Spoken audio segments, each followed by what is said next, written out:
अस्सलाम वालेकुम dear students. आज हम पढ़ने जा रहे हैं क्लास 10th के साइंस का केमिस्ट्री सेक्शन। दूसरा यूनिट है, उसमें पीरियोडिक क्लासिफिकेशन ऑफ एलिमेंट्स। हमने इस चैप्टर को प्रीवियस लेक्चर में भी डिस्कस किया है।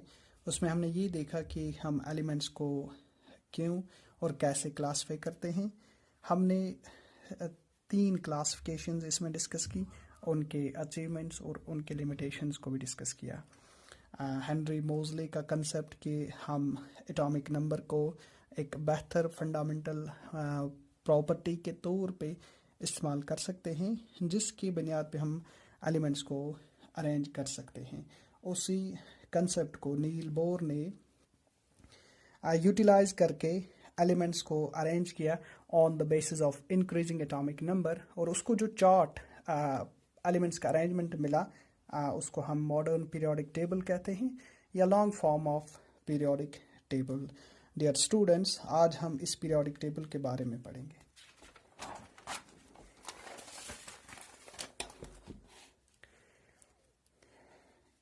डियर स्टूडेंट्स, जो मॉडर्न पीरियोडिक टेबल है इसमें वर्टिकल कॉलम्स है जिनको हम ग्रुप्स कहते हैं, और हॉरिजॉन्टल रोज जिनको हम पीरियड्स कहते हैं।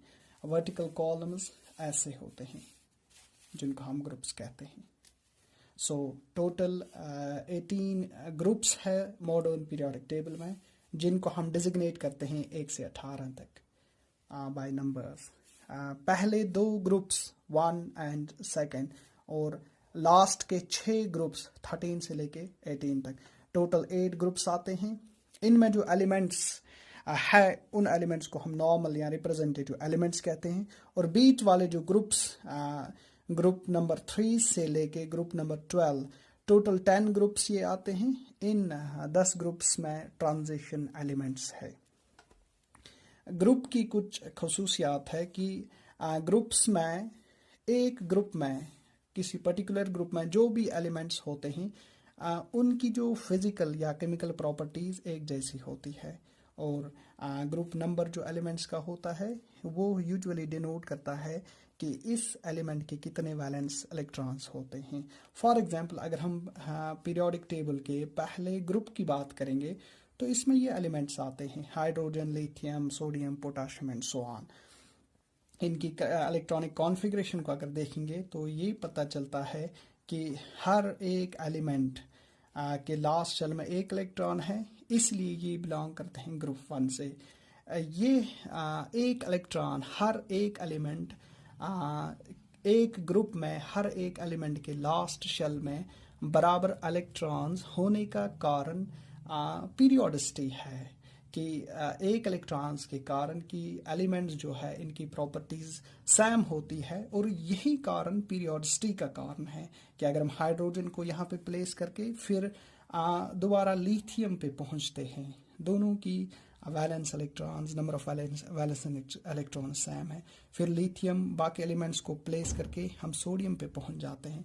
तो इस ग्रुप में जितने भी इलेक्ट्रॉन्स हैं सब के लास्ट शेल में 1 इलेक्ट्रॉन है, इसलिए ये सब पीरियोडिसिटी दिखाते हैं, इसलिए इन सब की प्रॉपर्टीज रिपीट होती है। और ये कंसेप्ट मेंडलीव अपने पीरियोडिक टेबल में एक्सप्लेन नहीं कर पाया, जो मेंडलीव की क्लासिफिकेशन की एक ड्रॉबैक रही है। अगर हम दूसरे ग्रुप की बात करें, पहले ग्रुप को हम अल्कली मेटल्स कहते हैं, क्योंकि ये वाटर सॉल्युबल अल्कलीज या बेसिस बनाते हैं। इसका जो पहला element है hydrogen, it's a non-metal, rest of the elements are metals.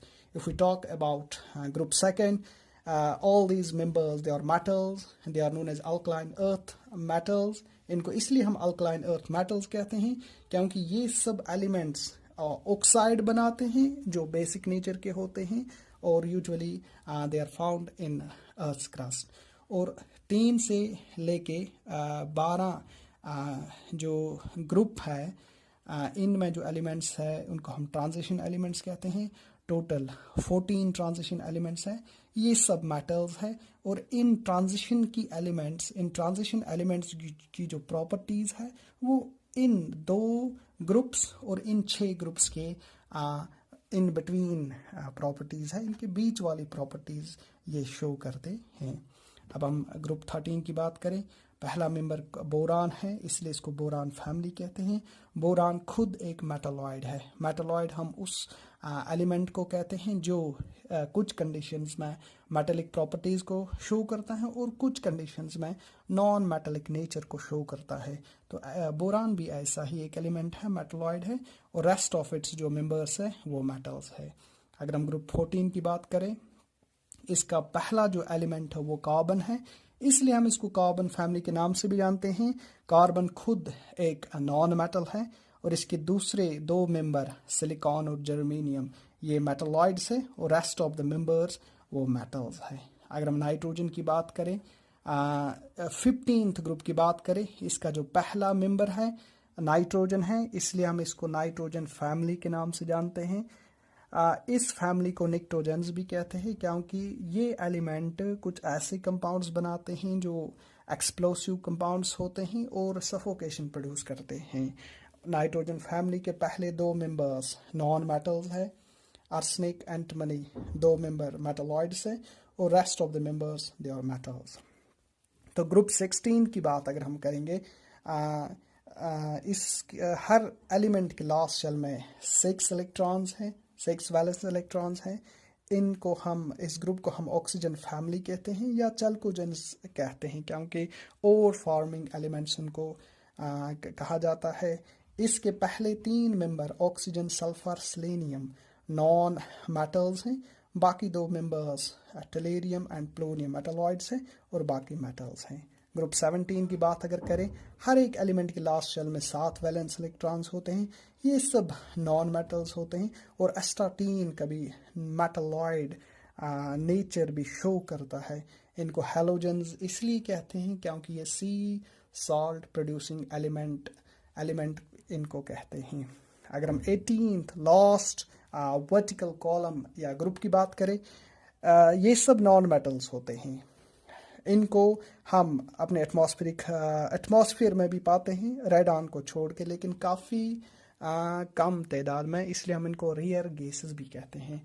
ये 18th ग्रुप में जो भी एलिमेंट्स है इनकी लास्ट शेल कंप्लीट है, इसलिए ये नॉर्मल कंडीशंस में दूसरे एलिमेंट्स के साथ रिएक्ट नहीं करते हैं। हालांकि अगर हम ऑर्गन और जिनान की बात करें, काफ़ी सारी प्रोडक्ट्स इनके मतलब सिंथेसाइज हो चुके हैं। तो ये थी ग्रुप्स के बारे में इंफॉर्मेशन और नेक्स्ट क्लास में इंशाल्लाह हम पीरियड्स को डिस्कस करेंगे। Hope that you will like this class. Thanks.